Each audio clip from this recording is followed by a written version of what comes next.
I'll explain that at the end. So yeah, I should explain that at the end too. Okay, so this is the part that makes me nervous. I've never taught this one before. So for those of you that know how much I love Hamilton, like this was hard for me. It was really, really hard for me. So the way I had to figure out a way to kind of tie in. Oh, yes, there was a whole bunch of stuff I forgot. Oh my gosh. I'm like tying into the music and art elements. So it talks about like the art elements. I am so sorry. This is going to be all messed up. So one of the things that they have you do is they have you think about the art elements, the four, and you can put the chart up there if the kids don't know them, but have them squint and try to figure out which two are the most important in this. And so if you kind of squint at it, usually the first one they're going to say is light and shadow, because there's the bright, they're going to see that music and the jive thing that usually pops out really quickly. So usually they'll say that, and then if they can't come up with another one, then the other main one is the color, because the really dark muted colors is what makes it so 3D. So you can talk about how it uses a lot of browns and like really earth tone colors to make it like that. And then if you ask them what the other two art elements are, sometimes they have a hard time with that. But the line, this is a good example for line, because you have these like things directing your eye this way, but then so many things directing your eye in other ways. And so a lot of times the kids don't think of line as like objects in the direction they're going, they're just looking for lines. And so this is a good example for like showing line. And then another thing, and texture, it's easy for them to see like the texture of the paper. It looks ripped and kind of old, but texture is also like the shine. And then this looks like a velvet, and then this is like cork, like there is a lot of texture in it. And so I'm surprised that it doesn't come out earlier, but usually they're going to say light and shadow and color are going to be the two that they talk about the most. So when you talk about him, so I'm sure that I have skipped over tons of stuff. I'm so sorry. Let's see. Nope, I didn't do a ton. So the way that I connected this lesson to Lin-Manuel Miranda was, so this is trying to trick your eye into seeing something different. And the thing that Lin-Manuel Miranda has done as a composer is that he has tricked his audience into actually learning something in the musical. And that's like a big thing for them, because I think when you look at musicals and musical theater, now that I've like done extensively on musical theater, that a lot of times the songs and the music there's a lot of good points, but you're not teaching like American history for like tons and tons of really thorough knowledge of American history. And so I feel like he really does trick the audience into learning way more than they had any idea that they would learn. And so the first thing, like the way to kind of tie it in is that we've talked about different kind of music, and you can ask them like what kinds of music they remember.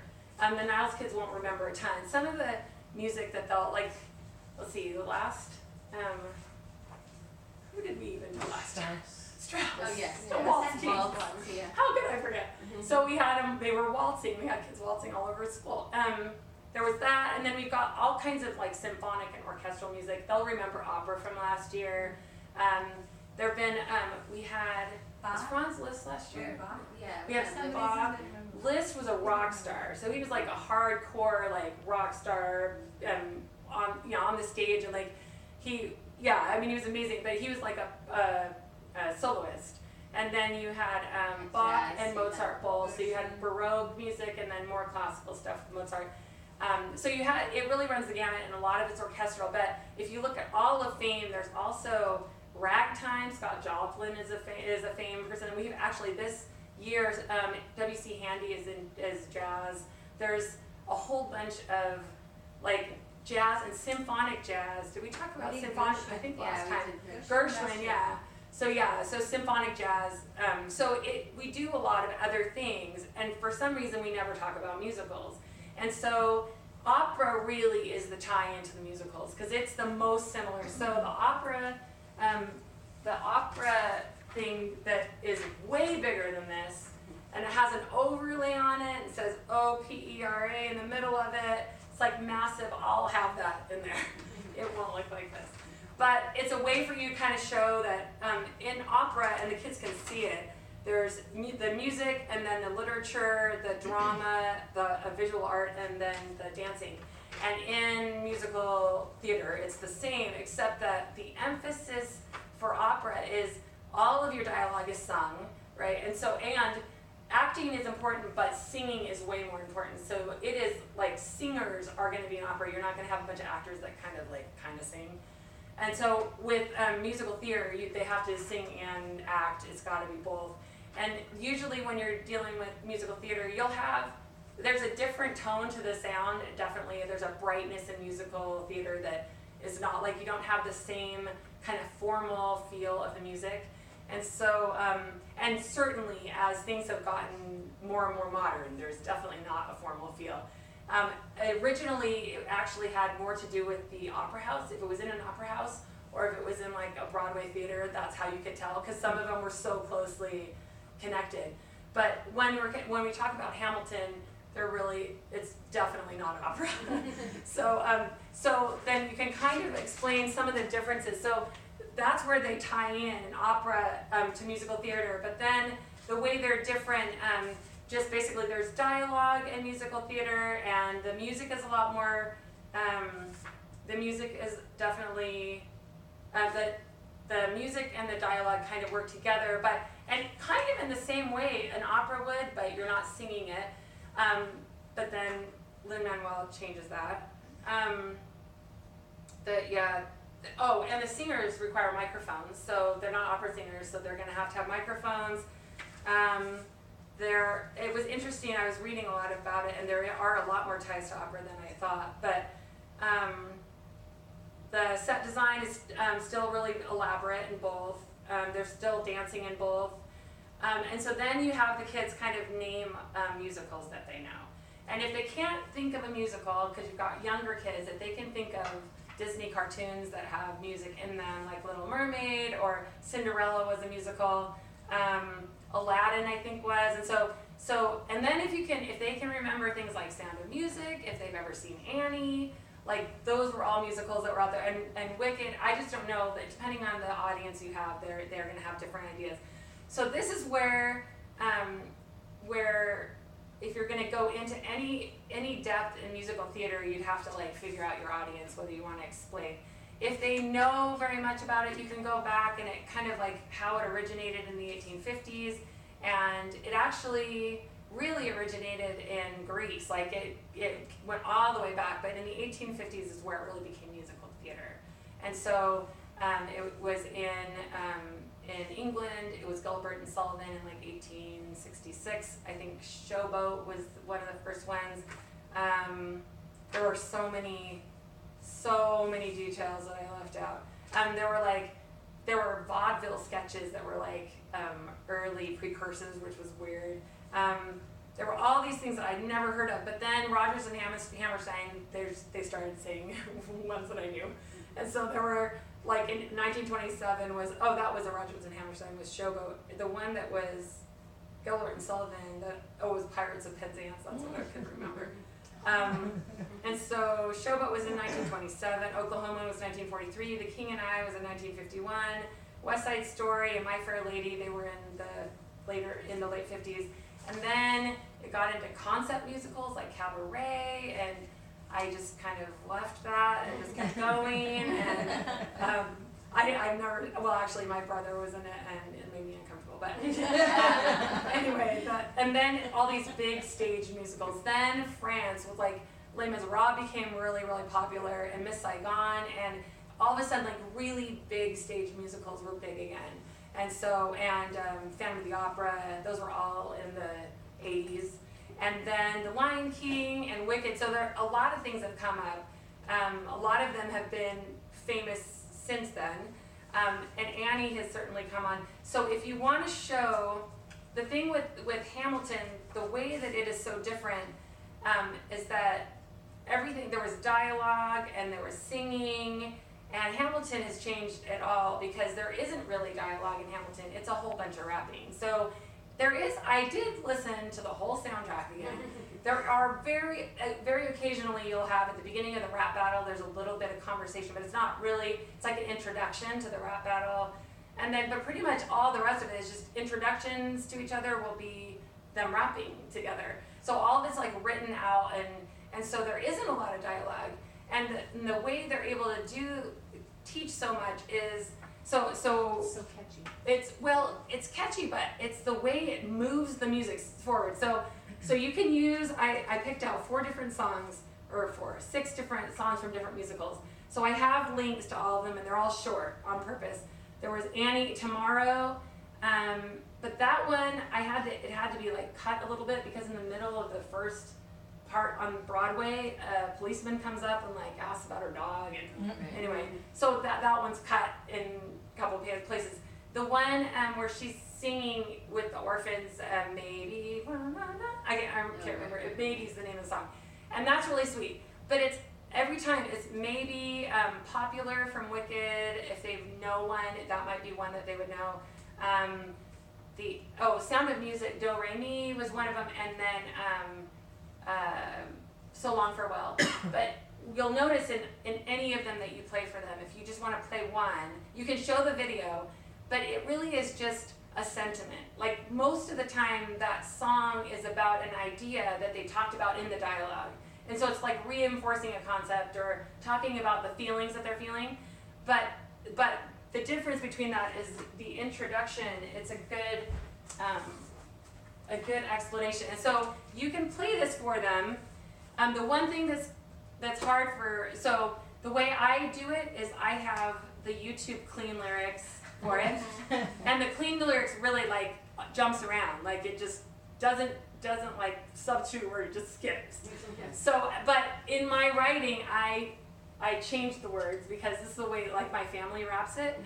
So it's an awesome orphan, son of a gun, not a whore or a bastard. Anyway, so what I ended up doing on these is I actually went through, and I can take pictures, I went through and explained the lyrics. Like, if you don't know it as well as I do, for the kids to read it, they basically line by line are learning all this stuff that this orphan, again, so his parents have died, his dad was a Scotsman, he was born in the Caribbean, impoverished and squalor, so he was poor, and like in the first stanza you already know like he's an orphan, he's poor, like he's stranded in the middle of the Caribbean, and then but he grows up to be a hero and a scholar, and he's a war hero and a political hero, and he's educated. The $10 founding father, a lot of the people miss, like kids won't see that the first time that he is on the $10 bill, he's a founding father, doesn't have a dad. And then, so as you go through it, and like by 14 they put him in charge of a trading charter, so he was tasked with like being in charge of this import-export business. He was 14 years old, he was in charge of all the money, he mapped out all the trading routes for all of the charters that were going out, and did all of the trading of the goods. And his boss went back to England when he was sick for 5 months and left him in charge, and all by himself when he was 15. And he did this, and he was actually, it goes on to talk about the slave aspect of it, and every day while slaves were being slaughtered and carted away. This whole section, basically that's how he became an abolitionist. He was watching that, and he was a part of it because he was involved in the trading. Anyway, so it goes on about, like in a very short period of time, you can play it for them, and you don't have to tell them every little thing, but you could play that for them and say, this means this, go through it, so that they can see by the end of the first song, in 3 minutes, they learned tons about them. You're already all the way through. He's already come to America, he's an immigrant, and he's like ready to, and in 3 minutes, you've learned all this stuff about his history. So that is one. This is the one that might make sense to do that with. And it's really super long, so you don't have to do the whole thing. You can take like 2 pages and do it. So that's that. And then on the back of it, I put the What Did I Miss lyrics. The reason I included this, it's hilarious, but the reason I did this is because of this. So the things I wanted to get across were the reason he was so brilliant is that he uses hip hop and rap, and it makes it so that you learn tons really fast about, and every single song, and there's 46 songs or something, every song you're learning a ton.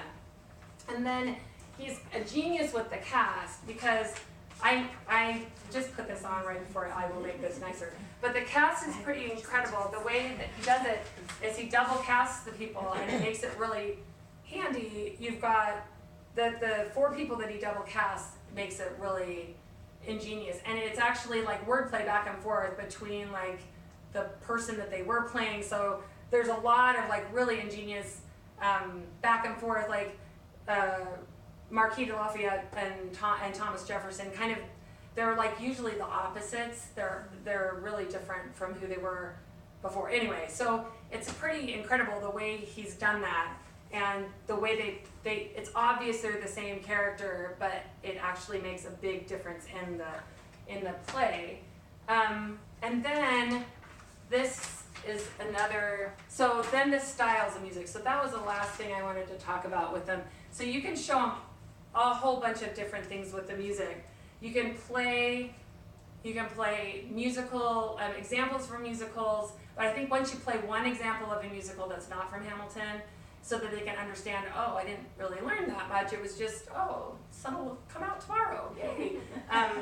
Then you can kind of explain that he takes all these styles, so he is hip hop and rap, and then, so most of them have some hip hop and rap in them, but then reggae, like you can play for them, and my thing's over there, and my phone is not working. Yeah. Can I browse it? I've got YouTube. Yeah, YouTube. I promise I'll give you back your phone. I don't know. So, I have to remember. Mine. So, story of tonight. So that's the thing, is you can just play the very beginning of each song, and you definitely want to get the clean one. In fact, this one, so story of tonight, clean, only because you're only 16 seconds into it and it says a bad word. But it just jumps over it if you get the clean version. Oh, there it is. And so you can hear, like when you tell them that, okay, so the first one is reggae on the list. So they can hear it like, oh yeah, that is actually reggae music. So it's interesting, like the kids will actually get kind of excited. So that one is the reggae, and if you want to play him, like if you played Alexander Hamilton, it doesn't really sound like a rap. It is, but it's really slow. And so one of the ones that is really fun for them to hear, and you got to play the clean version because there's Nonstop is a good one, or My Shot, but Nonstop is good because it actually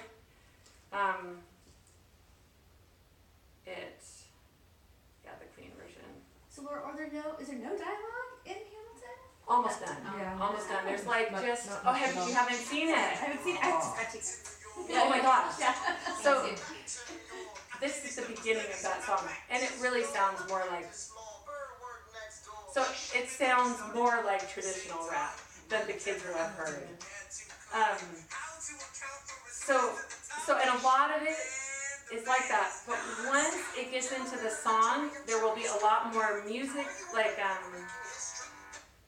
a lot of times it gets through a rapping section that goes to a more musical part. So that's the rap part. Then when we get to jazz, I think that one of the interesting things is that the jazz part is right after intermission. So Jefferson enters at the jazz part.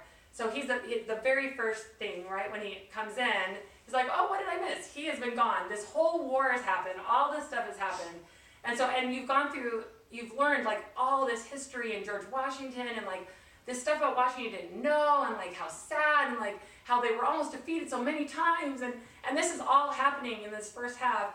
And then Jefferson comes in and he is so behind the times. And so, and that's what's so great about it, is that you actually, it's what did I miss? And you actually have to get in pretty far, and you have to pick the clean one.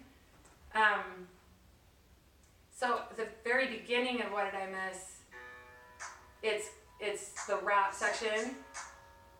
And so, and it's actually good. It kind of recaps, kind of, if you want to just skip over. So he's talking about Hamilton, and yeah.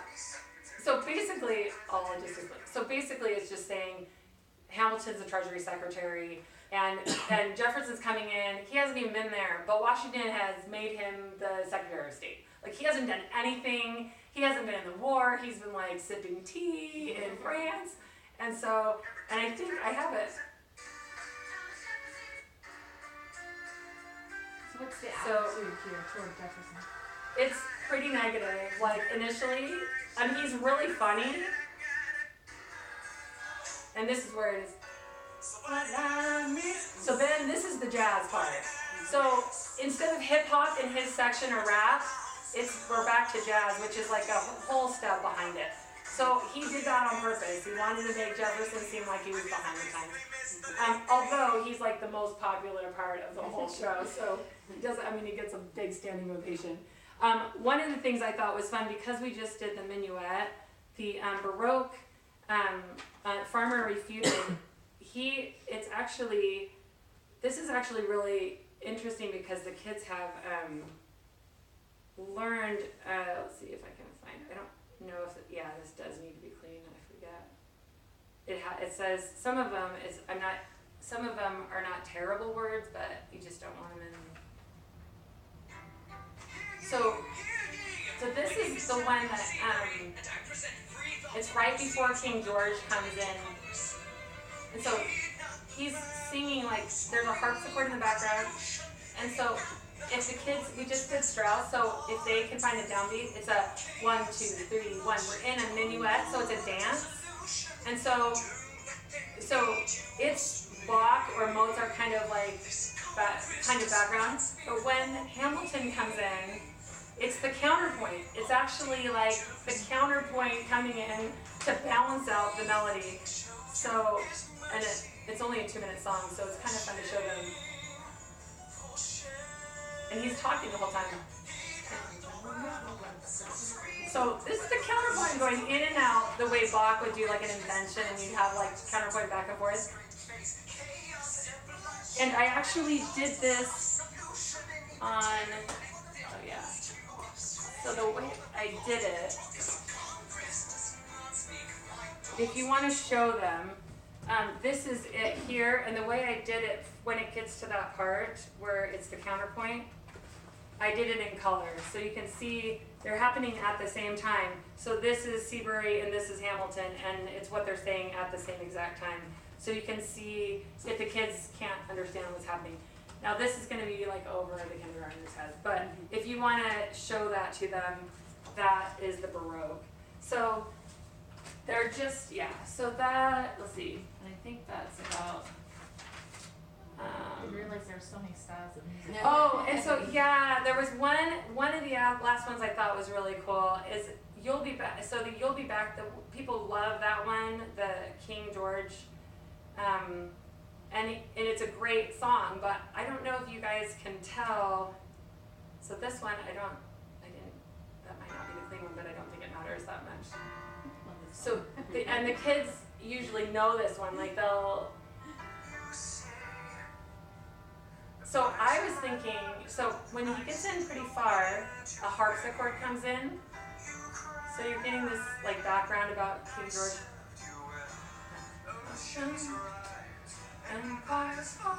This is actually, if you listen to it carefully, it sounds like the Beatles. It's the Beatles because he's from the UK. Like this, it was meant to be the Beatles because the one that introduces him is the Baroque part, but this isn't the Baroque. Yeah, it's like the Beatles. Isn't that cute? Anyway, I thought it was really cool because I don't know if the kids are gonna like that as much as I thought it was cool, but the ones I thought that were kind of fun, it takes about 3 minutes to show them, or like not even that. It's like 20 seconds for them to hear that that's reggae, and very quickly on. So I'll send that out so you guys can see the different styles of music that are in it. But essentially, the whole point is essentially that you're able to tell this whole story, his whole life, and then it even goes through the end of Eliza Schuyler Hamilton's life. The whole entire story is over a huge span of years where the history and all, I mean, everything that happened, deciding where government was going to be, all of those things are all just songs in it. And the only way he could have done it is if he did it in hip hop, because trying to explain everything in dialogue could be really boring. And so it was funny, I was listening to some talk show guy was like, I had never heard of it, and I went, and I was like, there is no way I'm going to be able to handle this. It's a whole thing of rap. It's like 2.5 hours of rap. How am I going to enjoy this? So the first song, he's like, wow, that's really good. How are they going to keep this going? And he's like, and then an hour into it, he's like, oh my gosh, I can't believe how well they're doing. He's like, at the end, I was crying because Alexander Hamilton was dead. And he was like, it was amazing. So, and that's the thing, is that at the end of it, what they've done is they've had all these classes come in to New York. They've done these special shows where they've paid $10, so the classes were able to pay $10 to come in, and then they do a workshop, and the whole cast will come, and this has been going on in New York for quite some time. It's like this charity thing, and they do a workshop, and they talk about it, and the kids come, and their whole section in history for that whole semester is on that history and Hamilton and all that, and then they get up and they do dialogues back and forth with the actors, and it's amazing. And so it's making these kids like really excited about history. That's why I feel like it does trick these kids about history. So, and the book that it came from, the book is like 800 or 900 pages. I listened to it, and it was 55 hours. It was unabridged, and it was so deep. And he took all that and he just turned it into a rap. So it was so great. Anyway, so yeah, so the art project, you can play songs for them and have them, if they don't want to do the art project, that's fine.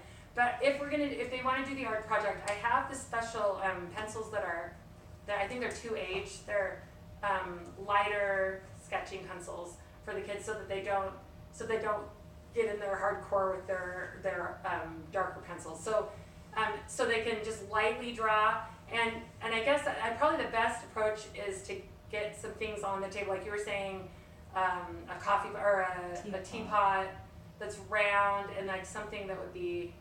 Let's see, you had a teapot and some fruit. A goblet, and usually fruit.